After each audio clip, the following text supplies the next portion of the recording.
Lagi nilang problema ng maraming tao, walang pera o kulang ang pera. Kahit pa nga mga relihiyoso, kahit pa nga mga banal, laging may mga issue ng pera-pera. Ang pag-aaral natin ngayon, paano magkakaroon ng kapayapaan dahil meron namang sapat, halimbawa, na mga pangtusto sa pangangailangan. Paano magkapera? Napakahalagang pag-usapan kasi ang peace of mind, ang katahimikan at kapayapaan ng loob na spiritual rest actually, ay nakasalalay din sa maraming material things. Kaya kailangan nakalagay sa ayos at kung ano lang yung kahit man lang minimum na kailangan natin sa buhay, dapat meron para tahimik at payapa.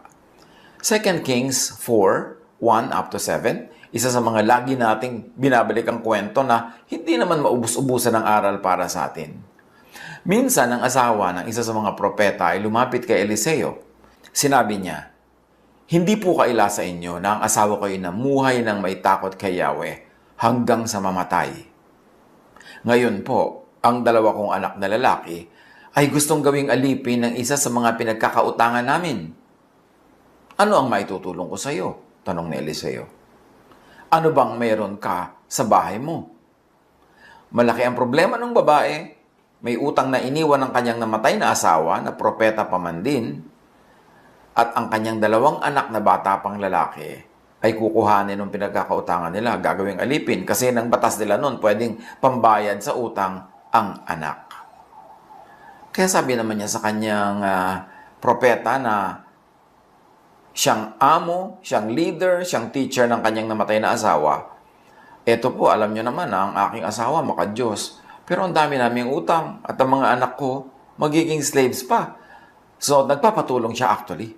So, sabi ni Eliseo, "Ano bang maitutulong ko sa iyo? At kasunod nun, ano ba ang meron ka sa bahay mo?" Kasi baka biglang isingit ng babae, "Ano po bang meron kayo sa bahay niyo? Kailangan ko yun." So, sinabi agad ng propeta, "Ano bang maitutulong ko sa iyo? Ano ba ang meron ka sa sarili mong pamamahay?" "Wala po, maliban sa isang boteng langis," sagot niya, na parang sinasabi niyang, ano na yun? Bali wala naman, isang boteng langis lang. Sinabi ni Eliseo, "Puntahan mo ang iyong mga kapitbahay at humiram ka ng mga lalagyan ng langis hanggat mayroon kang mahihiram. Pagkatapos magkulong kayo mag-iina sa inyong bahay at lahat ng lalagyang nahiram mo'y punuin mo ng langis na nasa bahay mo. Itabi mo na ang mga napuno na." So, ang tulong na sinabi ni Eliseo sa kanya ay hindi pera, hindi bagay, kundi idea. Isang ideya. At sabi niya, "Ito yung ideya na itutulong ko sa iyo. Hindi ko pera, kundi ano bang meron ka sa bahay mo at itong gagawin mo. Manghiram ka ng maraming empty jars, mga sisidlan ng langis sa mga kapitbahay mo. Dalhin mo sa iyong bahay at yung langis mo, isalin mo sa mga jars na yon. Punuin mo lahat ang mga jars na yon." So, ang tanong ay, paano naman magkakasya yung konti niyang langis sa maraming empty jars? Kaya dyan nga papasok yung ganda ng kwentong ito. At sa pagpapatuloy ng kwento, pag napuno mo na ang mga lalagyan na yan, di syempre, may langis ka na. Umuwi na nga ang babae at pagdating sa bahay, ay nagkulong silang mag-iina. At isa-isang pinuno ng langis ang mga lalagyan habang ang mga ito'y dinadala sa kanya ng kanyang mga anak. So, hindi na uubos yung langis na galing sa kanyang original na lalagyan, bagamat konti lang ito. Kaya napuno niya ng napuno yung mga lalagyang nahiram nila sa kanilang mga kapitbahay. Hindi alam ng ina na puno ng lahat, kaya sinabi niya, "Abutan pa ninyo ako ng lalagyan." "Puno na pong lahat," sagot ng kanyang anak. At tumigil na ang pagdaloy ng langis. So, ang dami na nila ngayong langis. Punong-puno ang lahat ng lalagyang hiniram nila sa mga kapitbahay. Pumunta siya kay Eliseo, ang lingkod ng Diyos, at isinalaysay ang nangyari. Sinabi ni Eliseo sa babae, "Ipagbili mo ang langis at bayaran mo ang iyong mga utang. Ang matitira ay gamitin ninyong mag-iina." So, magkakapera na sila kasi mahal ang olive oil. Yan ay gamot, yan ay pagkain, yan ay ginagamit sa pag-anoint, at yan ay disinfectant, lahat na. Nagagamit nilang mabuti yan, parang langis ng nyug natin. At sabi niya, "Ang dami na po naming oil, ano na magagawin namin?" Sabi ng prophet, ibenta mo. At yung pinagbilhan, bayaran mo lahat ang mga utang nyo at sobra pa yon, meron pa kayong itatabi, meron pa kayong itatago.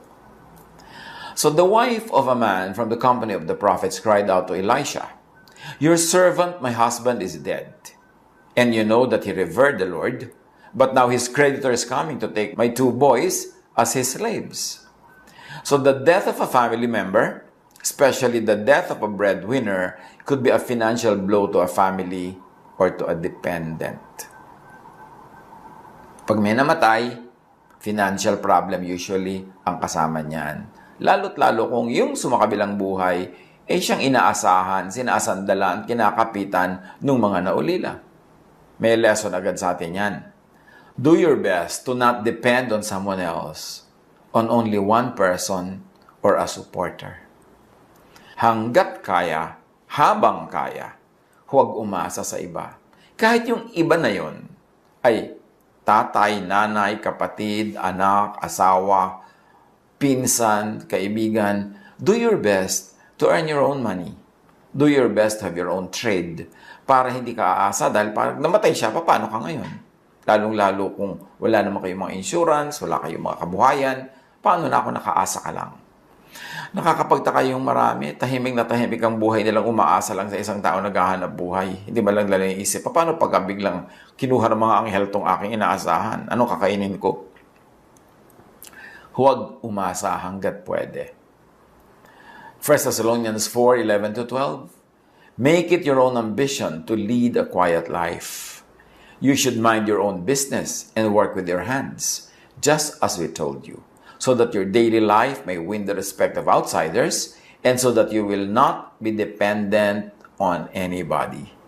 Isang mahalaga na spiritual teaching yan, not to be dependent needlessly.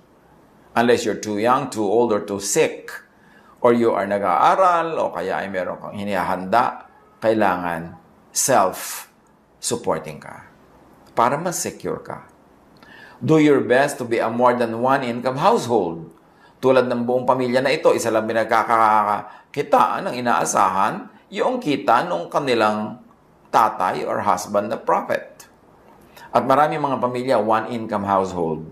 Isa lang ang kumikita, lahat gumagastos. Kaya hindi sapat ang kinikita, kaya nabubuhay sila sa hirap, sa kakapusan, sa laging kulang. Paano kayong kaisa-isang yun ay nagkasakit o nabawian ng buhay? Ecclesiastes 11:1-2.